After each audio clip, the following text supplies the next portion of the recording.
अगर आप महाकुंभ जा रहे हैं तो इस बात का ध्यान जरूर रखें, नहीं तो आप पाप के भागीदारी होते हैं। महाकुंभ जो कि बहुत दिनों के बाद लगा है, ये सबसे श्रेष्ठ महाकुंभ माना गया है, जो कि 144 साल के बाद लगा है। जिस बच्चे का जन्म अभी से लेके 1 महीने बाद भी होने वाला है या कुछ दिन बाद भी होगा, वो भी इस कुंभ का दर्शन नहीं कर पाएगा। जो इस कुंभ में जाएगा उसके भाग या वो बहुत ही भाग्यशाली लोग होंगे जो इस कुंभ का दर्शन कर पाएंगे, इन साधु संतों का। तो हम जान लेते हैं, अगर हम कुंभ जाने की तैयारी कर रहे हैं उससे पहले किन बातों का ध्यान रखें। जो गृहस्थ लोग हैं वो कुंभ स्नान करने से पहले जान लेना चाहिए इस नियम के बारे में। ये उन सभी के लिए लागू होता है जो गृहस्थ लोग हैं। कौन सा ऐसा काम नहीं करना चाहिए जिससे कि महापाप होता है। हमें जो गृहस्थ हैं हमें कैसे स्नान करना चाहिए, चलिए हम आज जानेंगे। महाकुंभ में स्नान से पहले जान लें नियम।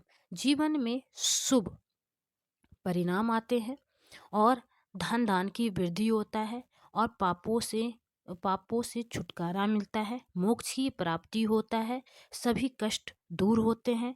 इस महाकुंभ में डुबकी लगाने से आपके अनेक अनेक फायदे मिलते हैं। आप इस कुंभ में जरूर जाएं। अगर आपके कहीं से भी आप रहते हैं तो जरूर जाएं, क्योंकि इस कुंभ में देश और विदेश से भी लोग आ रहे हैं डुबकी लगाने के लिए। ये महा अमृत स्नान माना गया है। कुंभ स्नान को लेकर गृहस्थ लोग की जरूरतें दो बातों को ध्यान रूप से रखना चाहिए। जो गृहस्थ लोग हैं उन्हें दो बातें जरूर ध्यान में रखना चाहिए, तभी पवित्र स्नान का लाभ मिलेगा। तो हम जानते हैं वो कौन कौन सी दो बातें हैं।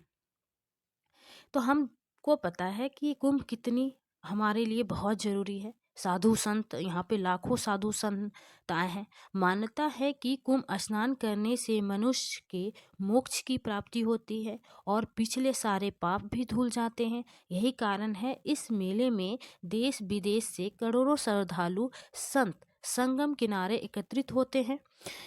इस साल लगभग 40 करोड़ लोग कुंभ मेले में स्नान करने आए हैं, मतलब यहाँ पे आस्था की डुबकी लगाने आए हैं। महाकुंभ सिर्फ धर्म तक सीमित नहीं है, बल्कि यह संस्कृति और सामाजिक के प्रतीक है। कुंभ मेले में आयोजित 45 दिन तक चलता है, जिसमें शाही स्नान की तिथि महत्वपूर्ण होती है। मतलब अगर आप कौन से दिन स्नान करेंगे, जो सबसे महत्वपूर्ण दिन होता है। तो चलिए मैं इस वीडियो में ये भी बताऊंगी कि आप कौन कौन से दिन नहाने के बाद, कौन से तारीख में नहाने के बाद जो महत्वपूर्ण बताया गया, सबसे ज़्यादा सबसे श्रेष्ठ बताया गया है। इस दौरान स्नान को लेकर कुछ नियम होते हैं जिनका ध्यान गृहस्थ लोग को विशेष रूप से रखना चाहिए, तभी पवित्र स्नान का पुण्य का लाभ मिलता है। स्नान से पहले गृहस्थ लोग को दो जरूरी बात का ध्यान रखना चाहिए। गृहस्थ लोग के लिए कुंभ स्नान से जुड़े नियम क्या हैं, चलिए हम जानते हैं। पहली बात, शाही स्नान के दिन आप जिस तारीख को नहा रहे हैं, जैसे आप नहा रहे मौनी अमावस्या को, महाशिवरात्रि को, तो किस बात का ध्यान रखें। इस दिन साधु संत के स्नान के बाद ही स्नान करें। इस नियम का पालन करने पर ही आपको पवित्र स्नान का फल प्राप्त होता है। दूसरी बात कौन सी है जो कि गृहस्थ लोग को ध्यान में रखना चाहिए। दूसरी बात यह है कि कुंभ में स्नान करते समय में कम से कम 5 डुबकी लगाएं। इन दो बातों का ध्यान रखकर महाकुंभ स्नान के लाभ मिलते हैं।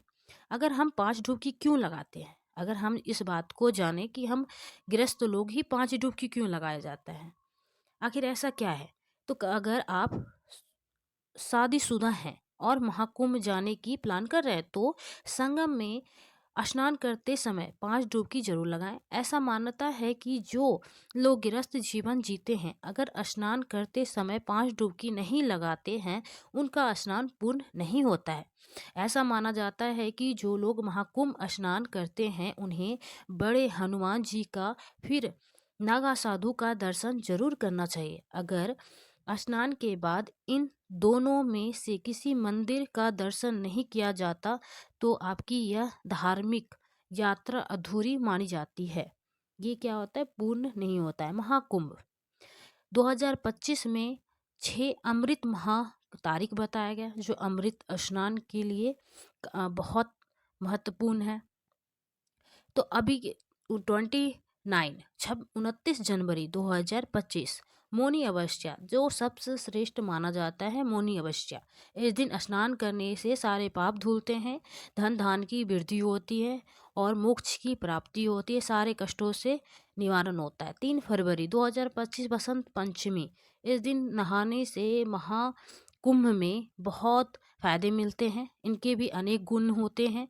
12 फरवरी 2025 माघी पूर्णिमा, इस दिन भी नहाने से लोगों को बहुत जितने भी तारीख स्नान के हैं 29 जनवरी, 3 फरवरी, 12 फरवरी, ये अमृत स्नान का दिन है। और लास्ट है इस महाकुंभ का स्नान का दिन 26 फरवरी 2025 महाशिवरात्रि पर्व। यहाँ इस दिन नहाने से आपको क्या फ़ायदा मिलता है और इसमें डुबकी लगाने से क्या क्या अनेकों फ़ायदे मिलते हैं।